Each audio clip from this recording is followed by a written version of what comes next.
You're listening to the Incomparables Total Party Kill podcast, in which a group of friends play Dungeons & Dragons on the internet for your amusement. This is episode number 508, starting another Keys from the Golden Vault adventure.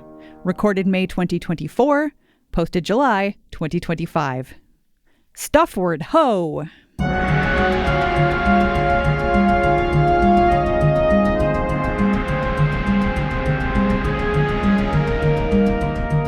Welcome back to Total Party Kill. It's me, Tony Sindlar, Dungeon Master, use he, him pronouns, and today we are starting off a new adventure, specifically Talkworth's Clockworks. It's a title that's kind of hard for me to say. I'm going to try it one more time. Talkworth's Clockworks, one of the heist-based adventures from the Keys from the Golden Vault collection of adventures. This is the level 5 adventure, which is going to be an adventure that will feature all returning characters, but in new configurations. Not all of these characters have met each other. But let's not get hung up on characters. Let's focus on the people behind the characters. Those individuals I call the players. Let's meet our players one by one, and then we will get into the action. First up, it's Chip Sudderth. Welcome back, Chip. You survived your first Total Party Kill adventure and returned for a second. You are now liable for all damages that occur to you. Awesome. Yes, glutton for punishment. Am I? This is going to be my second Dungeons and Dragons game in about 30 years or so. Mm-hmm. I'm still terrified. Yeah, and we made it happen as opposed to just letting scheduling get in the way and the adventure eventually putter out and never go anywhere. We're breaking all kinds of traditions here. Also joining us, it's Jason Snell. Welcome back, Jason. Hi, Tony. It's good to be back. I'm happy to return to the Keys to the Golden Vault. I was busy for a while and I wasn't participating, but now I'm back to participate and I can't wait for more participation. You're on sabbatical. We let you level up even though you weren't there due to my character was doing things in your contract somewhere else. Yes, every day Jason emailed me and told me what his character was doing, Tamagotchi style, and that's why he gets to level up. Yep. So my character is now a Tamagotchi. That's not how Tamagotchis work. Nope, it's not. They're not an email-based toy. So, also joining us, it's Aline Sims. Welcome to Keys from the Golden Vault, Aline. Love a heist. A heist. Excited for this. And finally, our fourth player. That's right, we have a nice, small, intimate group here, not a wild, unwieldy group that I will regret and then say never again. The key is that I frequently plan groups of 4 or 5, and then people say, oh, but can I join? And the trick here is to announce the start of the group very soon, close to recording, so that there's a smaller window in which people could join the adventure. This is how the meta game that is joining us on a Total Party Kill adventure. Finally, joining us, it's Monty Ashley. Welcome back, Monty. Thank you, Tony. I will do my best to make this as wild and unwieldy as you could possibly imagine. I believe that it's possible.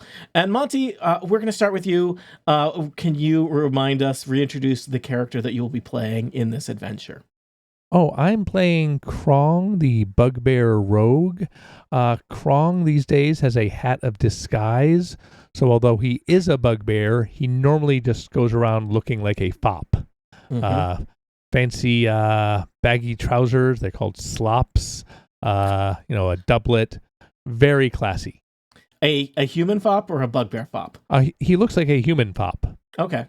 You could look like an elven fop, but Well, a human fop I feel is better for the long curly mustachio and pointy goatee. Mm-mm. So our adventure is going to start with Krong. It's, I think we're just embracing that he's a fan favorite and everybody else is just along for the ride. It's Krong's world. We're just living in it. It's a Tuesday evening in Krong's world. And where might Krong be on a Tuesday evening? Playing it's Tuesday evening, everybody. Tuesday evening. Let's say at a museum. All right. And after a lovely evening at the museum, he returns home. That's how this story works. There are so many things at this museum, though. Yep. Deep, rich storytelling that I provide here. As Krong is readying for bed, Krong, you hear a little tapping noise on the window to your bedroom. Tap, tap, tap, tap. I answer the door. There's nobody at the door because the tapping is on the window. This game brought to you by Infocom. Yeah. I was checking the door to make sure there's nobody there. Now that I know there isn't, I will slink over to the window and open it stealthily. Right. There is a little crow sitting there, and it's holding a golden key in its beak. Well, Mr. Crow, we meet again. Have we met? The crow kind of shrugs. The crow says caw, shrugs, and drops the key on the windowsill and flaps away. Saying, I'm different. I pick up the key. It's just a key. It's one of those golden keys that you recognize is the common way that the Golden Vault is known for distributing their missions. For Krong, it's not just a simple bugbear. He is also an operative of the Golden Vault, a secret society, a society with secrets, but not one of those bad jerk societies, a society that, wants the world to be just a little bit safer, a little bit better, a little bit fairer. And to get to achieve those goals, it has us knock over casinos and break people out of prison. Well, it's a society that seeks. You did one. Leverage. You kept an elder god from hatching at the museum, so you did one good thing, and then several questionable things. And Krog, of course, as an operative of the Golden Vault, has squirreled away in his quarters a little wooden box that he knows likely fits this key. I will apply the key. I will go into my closet and move stuff around and take it out from the back of the closet and put it on the desk, and then apply the key to the box. All right. Something you've done / seen your colleagues do before. The key fits into the lock, turns, and then the key kind of dissolves away in like a little glowing dust, and the box begins to speak. You hear the soothing voice of your minder, Mirara here, and she says, "Greetings, operative. We have learned that the this is going to be a hard word to say. We have learned that the Snurf's Neblin town of Little Lockford needs our help. Tixie Tuckworth, once entrusted with the town's security, has turned the town's clockwork automatons against the populace. This quest, should you choose to undertake it, requires you to infiltrate Little Lockford, retrieve a security key, and use it to power down the clockwork automatons. You are also empowered to stop Tixie Tuckworth from doing further harm to the town." The box kind of rattles, and you have not seen this happen before, Krong. It starts out about the size of a keyhole, and then glows and gets bigger, and there is a glowing portal in your bedroom, kind of shaped like keyhole shaped.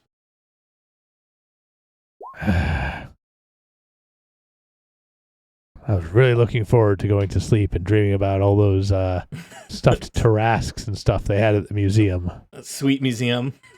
Yep. I glance around. I get all my stuff. Let's see, playing card set, poisoner's kit, thieves' tools, stuff like that, and walk through the portal. All right. On the other side of the portal, Krong, you find yourself in a cool, dark cave lit by a bioluminescent fungi. I don't know if you have been here before, but you would probably recognize from the tales that this is the Underdark, an immense series of caverns home to all kinds of monsters and civilizations that is, several levels of existence below where us surface dwellers tend to spend most of our time. And along the wall of the cavern you see 3 portals, kind of keyhole shaped, glow and pop into existence, and several figures step out of them. Some you recognize, one you don't. Jep, your character steps out of a portal and into the cold, dark hallway that is one of these caverns in the Underdark. You've had a very similar evening to Krong. Could you reintroduce your character to us? My character's name is Josh Molis, and he is a cleric with a little bit of a rogue tendency. He is the cool youth pastor that you never realized would actually take your stuff. Mm-hmm. Next, coming out of a portal, Josh, I don't think you have met this person, but Krong recognizes them. Jason Snell, would you reintroduce your character to the podcast?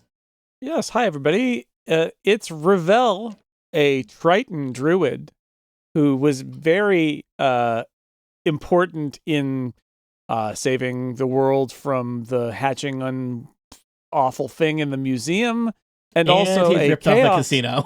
And a chaos maker when he turned into a lion and frightened lots of people in a casino. And he's back. He's back. His blue-skinned self steps out of the portal and goes, "Hey, Krong, good to see you." Revelle, I'm pleased you recognized me, even though I am completely disguised. Well, I mean, you did show me your foppish foppery. There was a pub. We were at the pub one night, and a foppish gentleman came over to me and began regaling me with stories about things that Krong and I had imagine done Krong, together. If you're not like super concentrating when you're wearing that hat of disguise, maybe you still have like a giant spooky bugbear shadow behind you. Yeah. Yeah. I like to believe that Revelle could notice the difference and knows that it's his friend. It's Krong. Sure. Josh and Revelle, the portals behind you kind of wink closed, and from the fourth portal steps forward a kind of feline humanoid character. Aline, would you introduce your character to the group? You, I don't think, have met any of these creatures or characters before. I have not. I am Jasper, the Tabaxi monk. And I'm fresh off a spa day, so I'm feeling pretty relaxed and excited. So all of you, though you may you have different interactions in terms of having different work histories, and Jasper is new to the group. You know that you all are members of the Golden Vault, the Society with Secrets. You know that you all received basically the same briefing that I did for Krong this evening. And so you know that you have arrived in the Underdark on a mission to help the Snurf Neblin, also known as Deep Gnome, town of Little Lockford, that seems to be terrorized by some kind of strange character called Tixie Talkworth, the Talkworth from the title of the adventure. Are bugbears normally from the Underdark? I don't know if they're from the Underdark, but I imagine that they spend a decent amount of time in the Underdark. I would probably, I think you don't even need to roll a history check, Krong, to know that things which there would probably be some racial animosity between Snurf Neblins and bugbears. There's racial animosity between everyone and bugbears. I'm starting to think we're the problem. That's true. Yeah, well, that's not untrue. But in particular, perhaps heightened by the dramatic height difference between a bugbear and a Snurf Neblin. So you are in a cold, dark, it's cool, a cool, dark cavern kind of hallway. You can see that there's kind of the flicker of torchlight in one direction, suggesting that, there's stuff in that direction, and there is not stuff in the other direction. Which direction will they go in, listeners? I'm suspicious of this not stuff. I'm gonna head toward the light. Go toward the light. Go toward the light. All right. Stuffward. Oh. All right. As you head down the hallway, and let me know if this new screen doesn't load for you. You find yourself looking into a cavern, and it is full of kind of makeshift tents and lean-tos and various improvised structures. And there's clearly a community of deep gnomes, Snurfneblins, living here. But they seem like things don't seem great. This does not look like a city or a town or a permanent settlement. This looks like some kind of temporary improvised camp kind of set up here.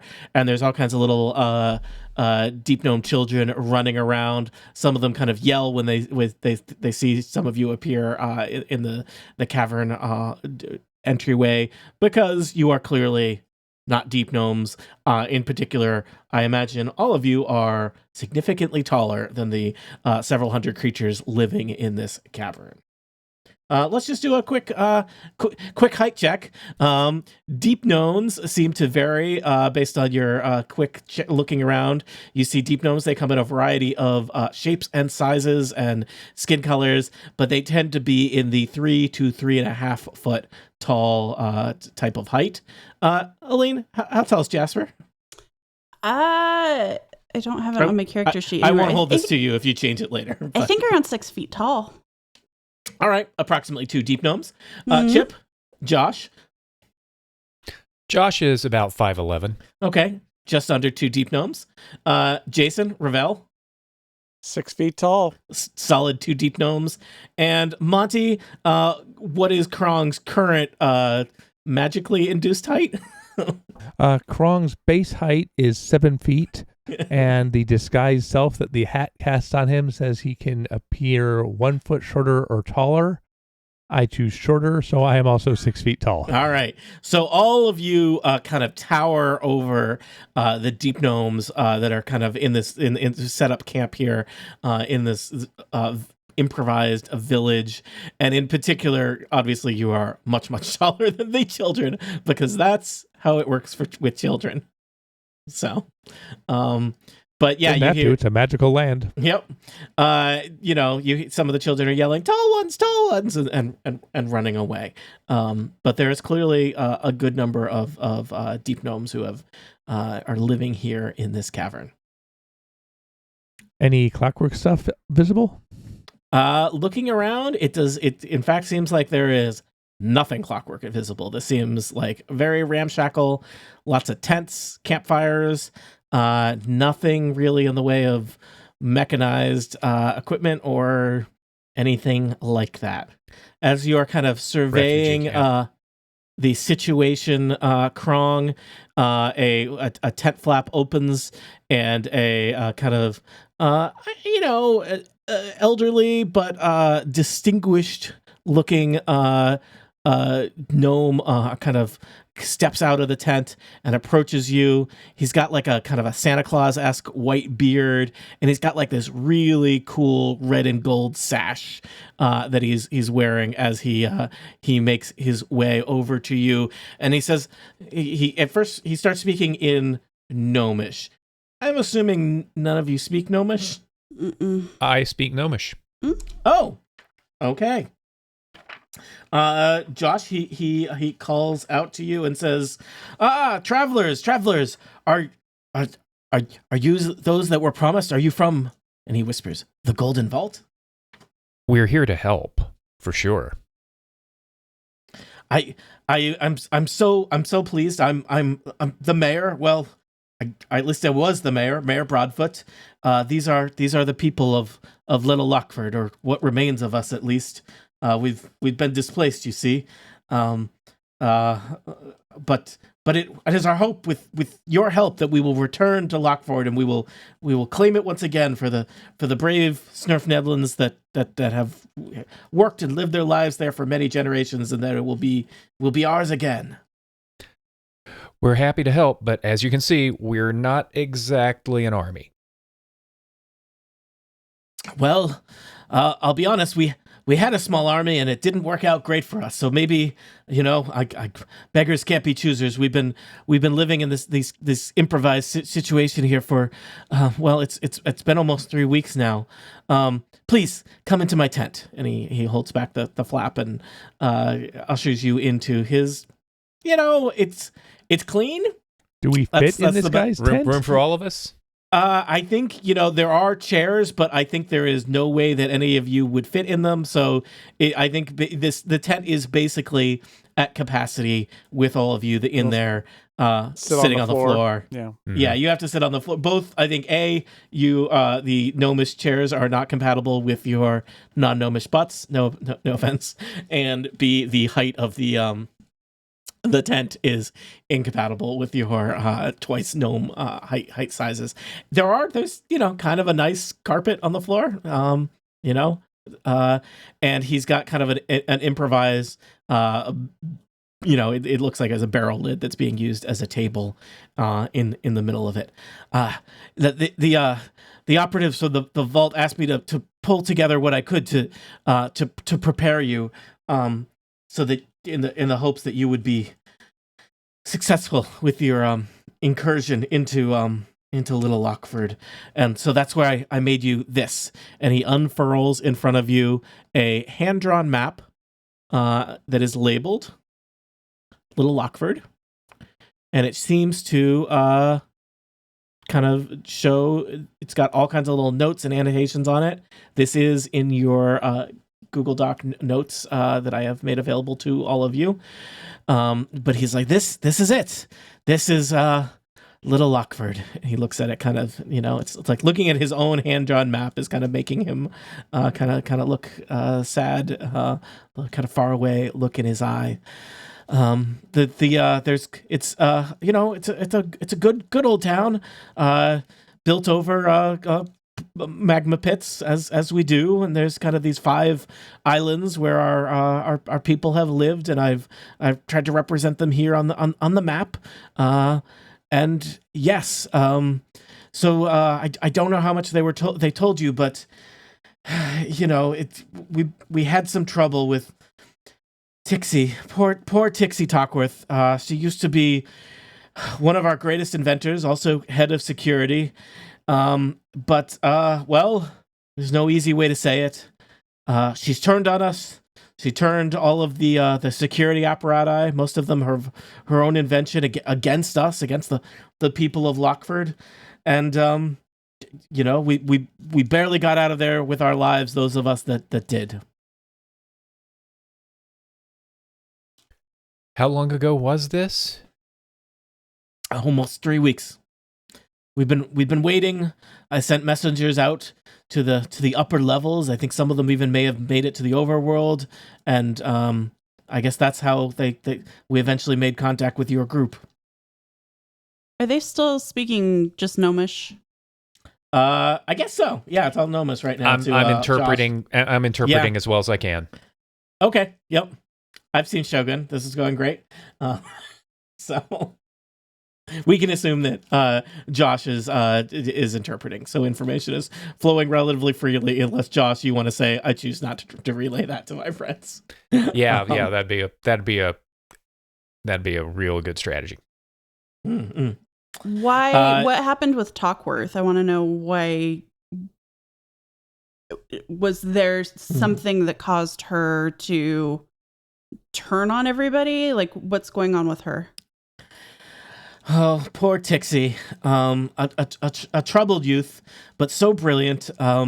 She had created some of our most powerful pieces of equipment and automatons here in Little Lockford, and then she turned some of her invention onto herself, and gave herself a robot arm and it was a very cool shield arm.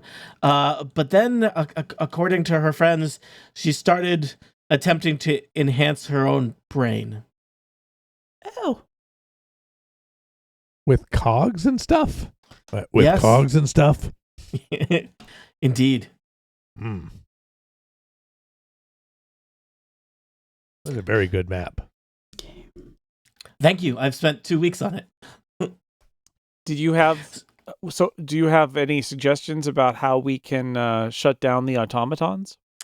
Yes. Well, it's a kind of a 2-part process.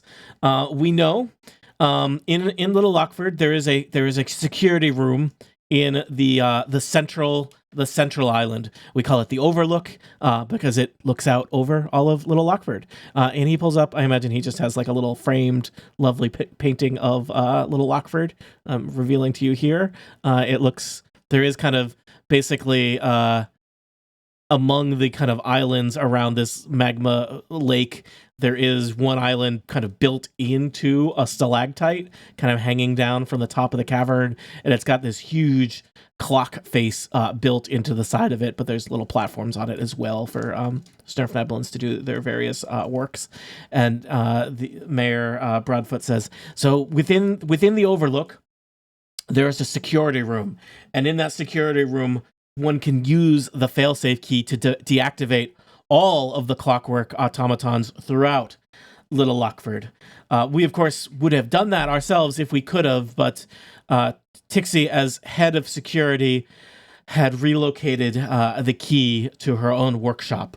Her workshop is over here. He points to another island in Little Lockford in the bottom right corner.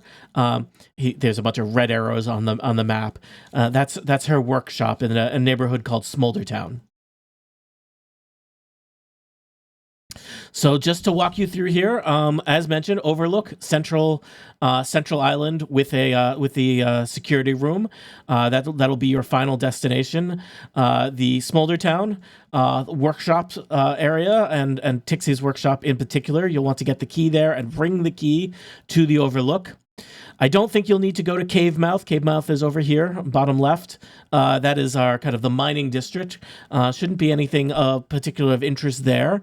You'll enter via Old Lockford. Is top there left. a new Lockford? There's not. Well, I mean, all of Lockford is kind of Lockford now. Old Lockford was the original settlement. He drones on at length about the founding of Lockford and when fascinating. The good old days when Lockford was just Lockford, before the neighborhood became Old Lockford, and then he ends up he rounds it all up by saying, "Oh, I should mention, I get carried away sometimes. The town hall is there, and I did. In the haste to get out, I may have left some provisions behind in my office in Town Hall if you feel like stopping by there." One particular challenge, there are various bridges between the islands that can be raised and lowered, and, well, Tixie had control of those bridges, so I'm not sure of what their current status will be.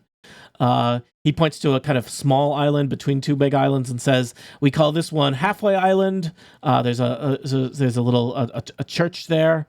And then over here, you might pass through it, is Turbine Heights.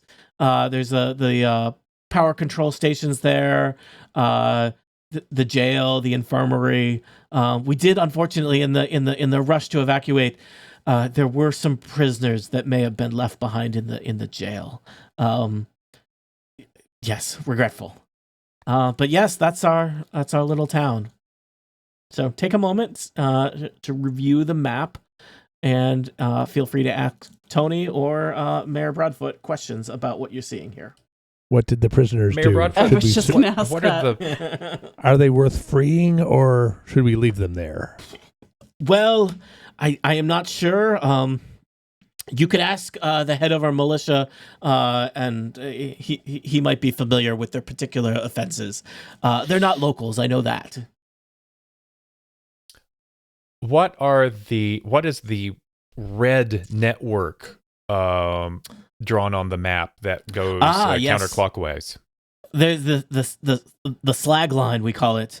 It's part of our mining operation. There's a series of buckets on basically a automated chain that goes throughout most of Little Lockford, used for moving ore and processed ore around Little Lockford. Ore and processed ore are our main exports. He starts to drone on about the history of mining in the Underdark. Oh, this is fascinating. Mm-hmm. If you're lucky, we'll find a museum. Krong, you would be sure to pick up on the fact that basically the main things that happen is the cave mouth is the entrance to the mining network that the Snurfneblins use here, or is transferred from cave mouth over to Smolder Town, where there's a foundry where it's processed, and then usually it's just sometimes then stuff is going from the foundry up and around to Old Lockford, where it is basically then shipped out. Old Lockford being kind of the connecting point to the outside world for Little Lockford. This note says that the slag line was built to transport ore, but a bucket is big enough to hold 5 Sverfneblin. Using or 2.5. Yeah, or 2.5. Humanoids. All right, so it's Which half? just all right. So 2 of us in one bucket, 2 of us in another bucket, probably. Mm-hmm. It's a good thing I maybe limited this group. Fifth one just sort of hanging off the edge. Well, there's only 4 of you this time. Good thing I limited this group to only 4 players. Exactly 2 buckets worth was my plan when I was planning this adventure. But that's Jasper's just really height. thin, so Like I'm very heavy, I bet. Okay, so Jasper and Krong Well, together. it's carrying ore, so it can carry a lot. It's just that they're so small. It's the volume. That Yeah. can't fit more than. Are 2 you? people. Yeah. Is Krong heavier than a giant, like a wheelbarrow full of ore? No. I feel rude asking that question. What metal do they mine? Does it specify what metal they mine in here? Am I willing so to much look about this the up? infrastructure of this place? Surely. Well, while he's getting into metallurgy here, I asked the mayor about the monks barricaded in the abbey, according to the note. Oh yes, we at least one abbot is not accounted for, and I mean it's possible he died, but I heard reports that some of the monks may have barricaded themselves there in the temple on Halfway Isle as part of the everything was so frantic and confusing that I'm not sure what is rumor and what is real. Jasper's ears perk at the mention of monks. Monty, actual line written into this book by Wizards of the Coast. The mines are beyond the scope of the adventure. I'm just saying, if it's gold or lead that's heavier than mithril. Yeah. They just say mines. I'm sure it's heavy. Monty, do you have a special line that we can call to No, they don't enter my phone anymore. That makes sense. If they do not specify I assumed it's precious metals of some kind, but it does not seem to. I am not seeing exactly what it is. I apologize for not having this mining related information right at hand. I was very focused on the clockwork automatons. Broadfoot does then start to kind of describe some of the various creatures of Tixie's creation. There's a kind of weird mix of clockwork attendants that help Tixie with creations. There's clockwork guardians that are kind of hound-like. There's clockwork observers, which are like floating eyes. And then he mentions in particular, a foe that the militia was kind of helpless to do anything about was a shield guardian, which is actually a construct that Tixie had found and modified that guards her workshop. And I have included a variety of visuals. I feel like this train has basically become Mayor Broadfoot's like vision board of hoping that you will be able to return Little Lockford to its previous state. The image of a creepy looking gnome with red eyes is Tixie Tockworth. Tixie Tockworth. Do the clockworks have any specific vulnerabilities that we can what is the word?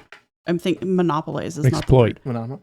Exploit. Thank you so much. Yes. Give me whatever you think you'd be better at. Jasper, history or Arcana, maybe. Okay. I mean, they're both +1, so Okay. that's a 13 for an Arcana check. I think you've been around long enough to, unfortunately, various, these things are probably a form of construct, and they may include both mechanical and magical parts depending on how they have been created.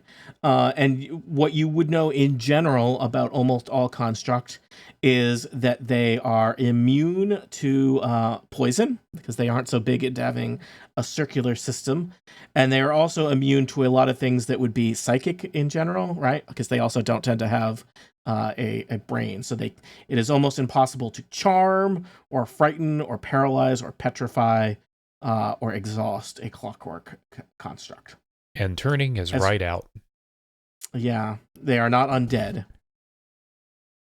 If we kill Miss Tockworth, does that deal with the threat, or do we also have to deal with every clockwork individually?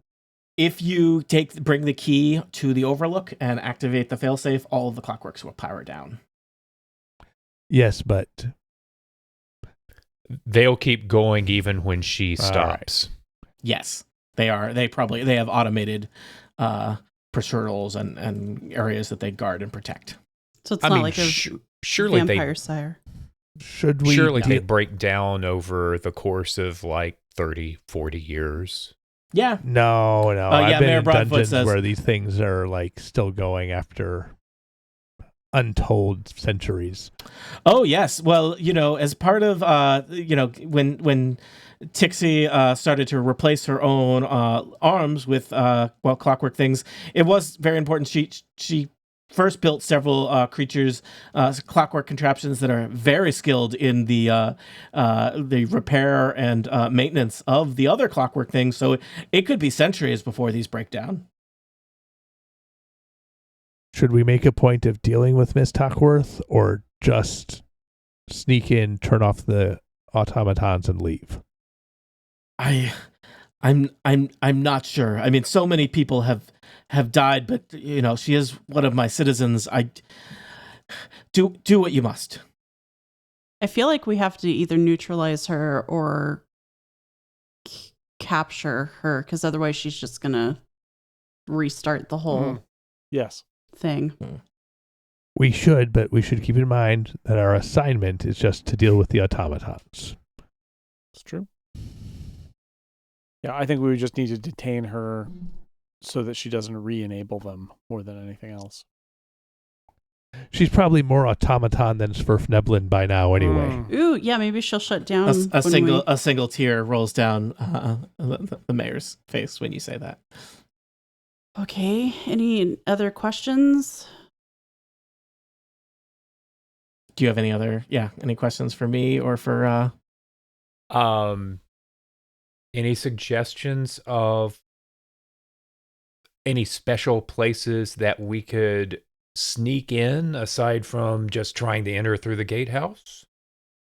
The gatehouse is the only entrance to Old Lockford. So you will probably be able to sneak around once you are in in the city. But there is basically only one entrance into Lockford because of the nature of how the city was dug out. How far away is Lockford from where we are now? It's about an hour's travel. It's on a lower level. You'll have to navigate some of the Underdark to get there. The remainder of our militia is there, camped out at the gates to make sure that they stay sealed. If at least the least we can do for the Underdark is to contain our troubles to Little Lockford. The sergeant of the militia is there, and he will let you in. And just to be clear, although there's both Old Lockford and Little Lockford, there's no New Lockford or Big Lockford? Correct. All right.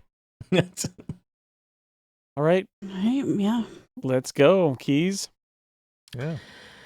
Thank you. I promise you this. If you are successful and you make your way back here, he's got a ring on his finger and he plonks it down on the map and he says, this will be yours. And there is like a big, shiny, fancy cut ruby on the ring. It's, it's not as big as Krong's fist, but it's a big chunk of ruby on this guy's ring. And of course the people of Little Lockford will sing songs of your names. And I don't know if that's a violation of the whole secret thing, but it will be very appreciated. On our way out, if there are any of your people who are gravely ill, I don't have time for a great deal of healing, but I can at least spare the dying. He says, yeah, there are a few that I will take you to, and he you have to basically walk through the kind of campsite to get further into the Underdark, and there is a tent where there is, things are not good here in the improvised hospital tent, and Josh does what he can, and the Snurf Devlin, who at first had kind of recoiled from these hulking 6 foot tall giant monsters that had wandered into their camp, kind of look at you with a different look in their eyes after seeing Josh care for some of the gravely wounded Snurf Neblin here in this improvised tent city. So the mayor walks you to the other end of the campsite. There's a tunnel leading down deeper into the Underdark. It is unlit, except for occasional kind of clusters of blues and purples and greens from the bioluminescent mushroom. And he says, "Be careful. The Underdark has been our home for generations, but it is, well, watch where you step." I hate this place. I would like to switch my disguise to that of a 8 foot tall clockwork guardian of some sort. Okay. Do you do that right now, or do you wait until you're around the corner from the mayor? I'll wait till I'm around the corner. All right. Will we assume that you're all settled? You've gotten what you needed to from the mayor, and we'll head down into the tunnels of the Underdark? Yeah. All right. And so you do. The Underdark, it's kind of a strange place. That it is in some ways like, it is it's a dark cave, it's a wet cave. It's at places gloomy, at places kind of magical with the weird kind of glowing fungi that illuminate the place. There's always kind of a weird noise somewhere echoing throughout the cave. It's always stuff dripping, and you don't see things, but like every now and then you hear like a scuttling noise. Probably just a cave lobster, but it could be almost anything. And so you are making your way down the passageways in the direction indicated by the mayor. Anything you want to do on your travels to the gatehouse for Little Lockford? I don't think so. Any signs of life? Any kinds of is this going to be a situation where we would expect to see patrolling clockworks before we get there? It sounds like they are contained to Little Lockford, so it does not seem like you will encounter anything like that here. But give me a quick perception check, Josh. While that's happening, I'm going to hand 3 good berries to each of my compatriots. Very nice. Eat these for 3 hit points total. 1 hit point each berry. Not right now, but in the future. During the battles to come. Or right after. Yep. So you all have 3 good berries. Josh, you're looking around. You don't see anything. Josh, I suspect as a human, your night vision is dreadful. And so you are limited to, what you have from a light source that you've created in your immediate proximity. Anyone else want to be looking around these caves for clockwork monsters? Yes. Also, should we decide on a marching order? Yeah, go ahead. I have put you in a arbitrary order on this map. Feel free to revise that order as needed. I will take point. Okay. It's fine. I'll be behind Krong. Yeah. Yeah, that's fine. I'm better at melee than ranged, but... Okay, why don't you go in front of me then? Okay. I can do both. I'm more melee myself. Okay. Well, you can come up. You can come up there too. That's fine. I'm not usually one to stay in the back, but I can heal people and I can do some range. My speed's pretty good though. So Josh, why don't you get in front of me? Okay. All right.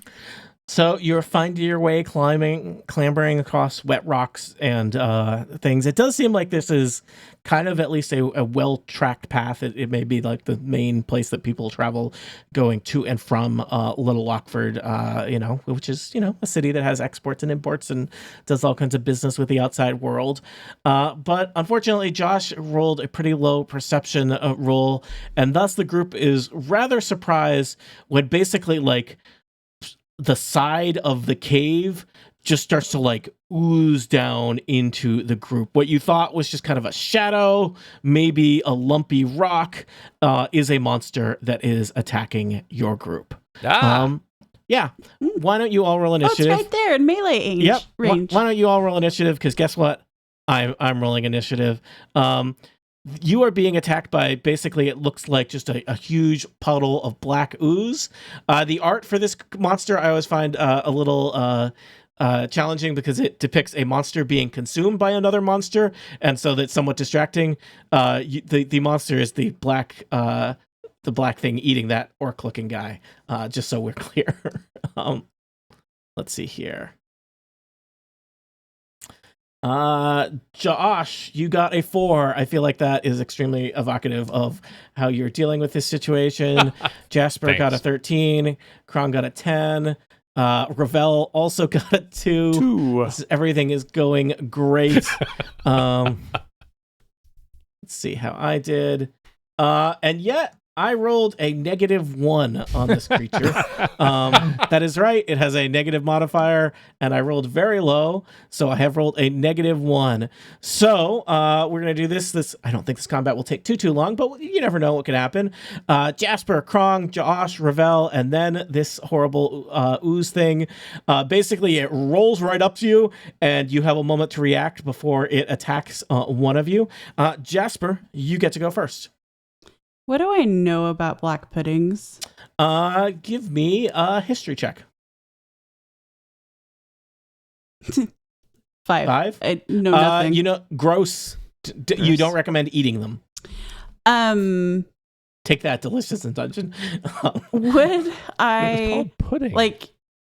Aline is assuming that an unarmed strike would not be a great idea. Would a 5 history check tell me? They are corrosive, so I'll say that you won't. I feel like there's nothing about this situation that suggests you want to touch it, but if you want to learn that right now in a really deep and meaningful and unforgettable way, feel free. Also, you're a monk. I don't know what you do and you can't punch things. Yeah. All right. I'm not gonna do two strikes because I do not want to punch this thing. So I'm just gonna do a short sword attack, and that's an 18. All right. So you have a sword. I feel like you're not the kind of monk that only uses your fist. You also have a backup sword. So you brandish your sword and you leap out. I will tell you, this thing, it's big. It's slow moving. It failed. It has a -1 on the initiative thing. You have no trouble stabbing at it. What happens when you hit it with an 18? I'm a little scared that it's going to split into 2. Let's find out together. That's 6 piercing damage. All right, you stab into it with your sword, and I imagine just kind of stir it a little bit, and it does not seem to like that. It gets kind of wobbly in the place where you stabbed it. Okay. All right. I think that's it because I don't have another melee weapon that is not my claws. All right, Krong, you are next. Josh, get ready. I'll just attack this thing. All right. With my magical rapier ghoul stabber. Mm-hmm. Not a ghoul, but it's still stabbable. I rolled a 20. That'll definitely hit. Great. Then this is going to be a D8 plus 5 plus 3D6 for sneak attack plus 2d6 for surprise attack, which I have as a bugbear. Wow. Nice. What was the total of all those numbers, or do I have to total them? I just rolled it, so I'll give Oh, okay. 10, 20, 20. I thought there was a number I missed. Sorry. 27 points of piercing damage, please. All right. And I will bonus action disengage and stroll around this corner. All right. Now, you've stabbed it, and Jasper has stabbed it. I will tell you, probably I should have said this slightly earlier. You're both starting to notice you got, like, as you stabbed it, like, there was some spray, right? There's some pudding on you. The whole cave is like this. This is why I don't like this place. So, Jasper, I apologize. I should have mentioned this on your turn. You're going to take 1 acid damage. Okay. And Krong, you are going to take 4 acid damage. You got some, like, in your mouth. And this is significant. The weapon that you both hit it with, you each used a sword. One of you even used a fancy Ghoul Slayer sword. Takes a permanent -1 penalty to damage rolls. It's magic. Does that matter to you? You know what? Non-magical weapons are not affected by this. So yeah, it does matter. Thank you for reminding me. Non-magical weapons? Sorry. A non-magical weapon takes that penalty. A magical weapon does not. So I picked the wrong magic item. yeah, sorry. It's okay. Yes. Josh, you have seen your friends stab at this thing. You've seen them get kind of splashed with acid. It's unclear what is the best way to deal with this horrible creature. Have I seen anything that would indicate that this creature is operates by sight? It has no visible eyes, so I would say you've seen the opposite of that. Okay. Well, I do have a magical mace, but I also have a spiritual weapon, and I'm going to use that. All right. So you summon. What does your spiritual weapon look like? Is it a mace or a dagger in this situation? It is a mace. All right. So there's now a floating magic mace in your vicinity, and Chip, I think this is the first combat we've done with you because you evaded combat so effectively in that last adventure. So you summon, and you can tell too by the quality of my rolls. Yeah. You rolled a critical fail, an auspicious start for your first ever combat roll. And yeah, basically it's hard. You're in a dark cave. This thing is kind of shadowy, and you think you line up a shot and you smash something, and it was totally just a stalagmite right next to the ooze. But like that stalagmite, it's gone, Chip. So good job there. It's not going to bother anybody again. Yeah. Revelle, I think it's your turn. Yeah, I am going to step back. Is it going to attack me while I step back? Yeah, I guess it will if you're going to move away from you. It'll try and reach out and slap you with a pseudopod. I have rolled a 23 to hit. Whoa, yeah. So it slaps you for this. Ow. Yeah, what the heck, Tony? I rolled 4 bludgeoning damage, just like pummels you right in the chest, and that's smart. And then you realize that there's like a burning feeling from like the glob of slimy acid it left on you. You take 26 acid damage. How is Revelle? Well, I have 13 hit points left now. So that's session 1, fun. Everybody. That's fun. Well, now that I've taken the hit for the... You did this for a reason, presumably. Yeah, so I pick up 3 pebbles on the ground, which allows me to... There were pebbles where you were standing. No, but I don't want to be next to a thing because it might hit me, you see. I whisper to the pebbles and I say, do good, pebbles, do good. That's a cantrip.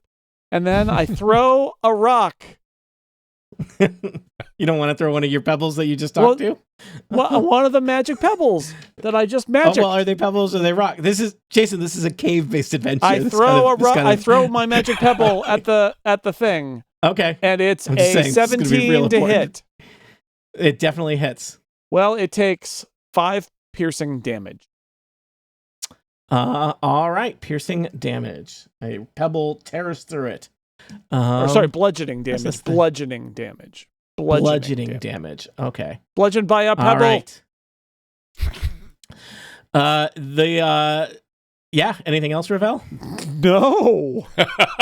All right. The good news is that there was a spray of acid from the pebble that tore through it, but you're not right there, so you didn't get hit by it. That's great. So that's the good news. Good news. The creature's next. This is a thing called a black pudding. It's a type of ooze. You'll be happy to know it's unaligned. It's still considering who it's going to vote for. And it is a horrible monster that lives here in various caves, such as the Underdark. Fun facts about the ooze: they are known for slow death. They like to kill their prey slowly, digesting you over time. So let's see. It does not have a huge range of things it could do. It mainly punches you with its pseudopod. Looking between the two targets, Jasper and Josh are both there. I'm going to roll odds. Jasper, even. Josh. I have rolled odds. Pseudopod lashes out in your direction, Jasper. Oh, I went from rolling really well to really poor. I rolled a critical fail. 6 is not going to hit you on a critical fail. I like it. All right, so it sloshes in your direction. It dissolves a pile of rocks near you, and it is your turn. I don't know what to do. I mean, you could punch it, but it's really going to hurt.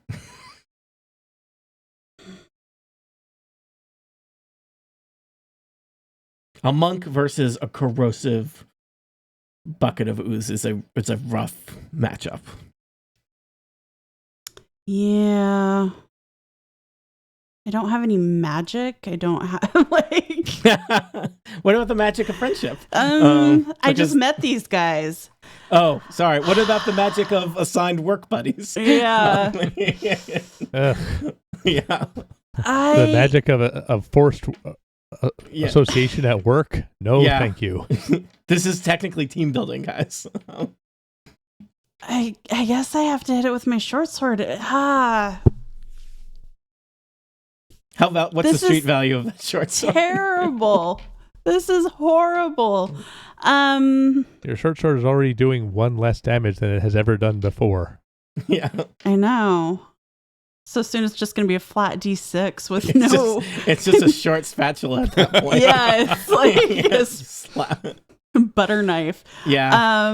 If you survive, you can probably hit those gnomes up for a replacement short sword on your way out of the adventure. That's a long way from now, but I feel like they're good for it. Okay, I'm gonna disengage and step back. Actually, Josh, what's your armor class? My armor class is 15. All right, I'll stay here. You know what? No, I'm gonna. Dang it. Okay, short sword. Okay. I hate this. This is terrible. You don't like it, but you're doing it. Yep, 18. You definitely hit. To hit 5. That's actually 4 piercing damage. All right, you stab into it. I will tell you the key thing here is, you're stabbing. You get the sense that if you were being slicing, that would be a problem. So, good thing it's not an axe. Yeah, you stab into the ooze and kind of stir it around a little bit. You're not sure how effective it is, but you're doing something. Unfortunately, you get this is worse. It's worse for you than it was for the ooze. You take 6 acid damage. And your short sword loses gets another -1 to its damage. Okay. This is terrible. Why am I here? The Golden Vault sends you where you're needed most. Mm-hmm. Krong. First, I would like to use my bonus action to hide here in the shadows. Yep. Did I roll, or am I just hidden? You're just hidden. Great. Now I would like to stick my head out, and also, more importantly, stick my short bow out and shoot it from a distance. Mm-hmm. If I am hidden, I will be rolling my attack with advantage. You are hidden. Ooh, that is a 26. That definitely hits. I will tell you, this thing is not very hard to hit. It's just when you hit it, horrible things happen to you. Awesome. No, I'm fine. I'm way over here. Yeah, you're Anyway, over this there. is another sneak attack, so I'm rolling 4d6 plus 4. 46. 46. Mm-hmm. 46. 22 damage. All right. Krong is nailing Jello to the wall, but it's dark, murderous underground cave Jello, and it's angry. The black pudding starts to have like a real weird shake to it all that suggests that it may be bloodied. I will call out, "Get away from it. I can kill it from a distance." All right. Josh, you just heard Krong say that. Okay, I'm going to try to get over to Revelle, Now- get a position to heal. Chip, because you haven't been in combat much, just to give you, here's how it works. If you just run away from that thing, it's going to get a chance to hit you. If you take your action to disengage, that's like you carefully move backward from it, it won't get to hit you, but then that's your action. So that was like the main thing you got to do that turn. So you could take a disengage and then move, versus if you want your whole action and just move without disengaging, it's gonna try and pummel you. So, And if I do that, I'm leaving Jasper by. That's fine. Jasper by. The spiritual weapon it lasts for a minute, so I've still got it, right? yeah, yep. The combat, each round of combat, Chip is 6 seconds, And I don't need... rarely has combat lasted 10 rounds. I can also heal myself if I need to. I wouldn't worry about me so much. Yeah. Okay. Let's do the spiritual weapon again and hopefully roll better this time. All right. 21 is plenty. This is a magic flying version of your mace, so there's some acid that gets splashed at the wall where the flying mace was, but not at you. And you do 5 force damage to the ooze. Okay. It looks like, it can only take a couple more of those hits. All set, Chip? Yeah. There's nothing. I don't think there's anything more I can do with my action. All right. Revelle.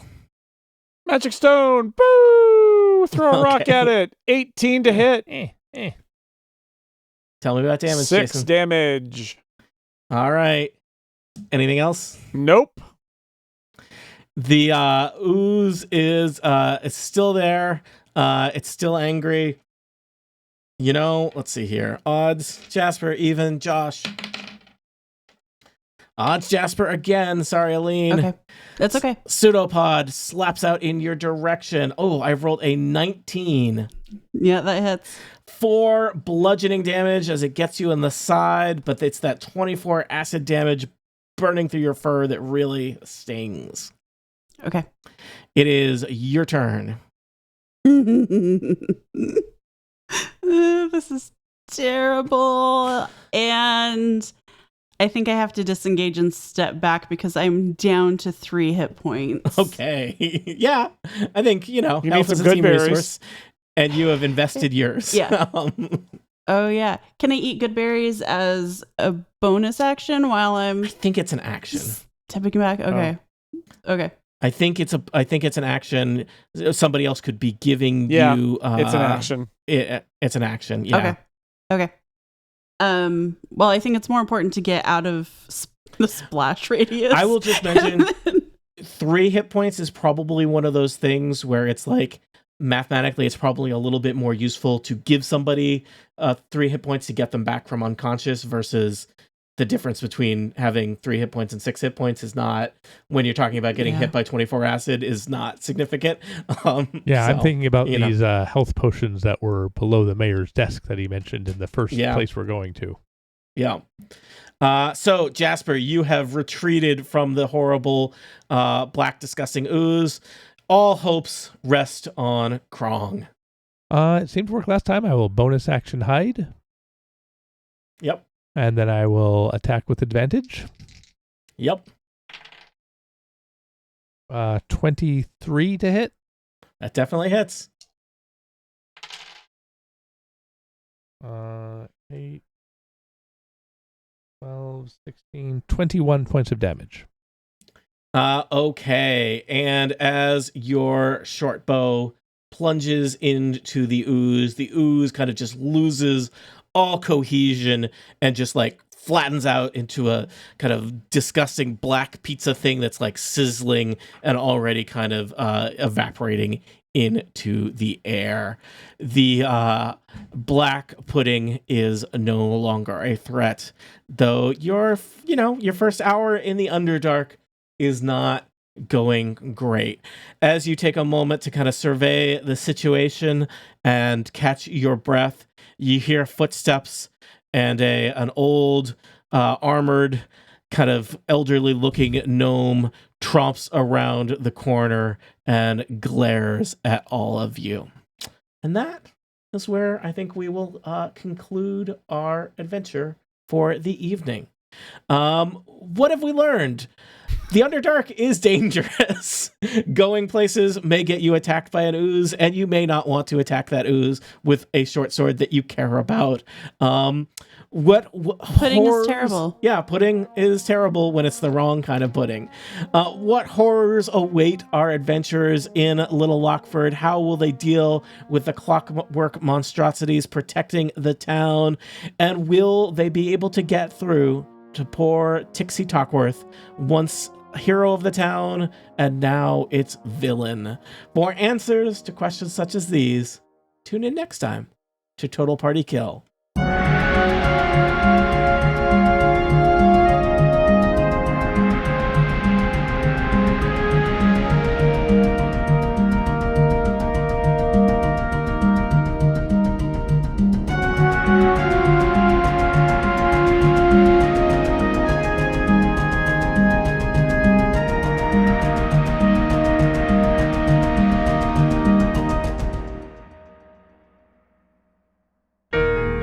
The Incomparable Podcast Network.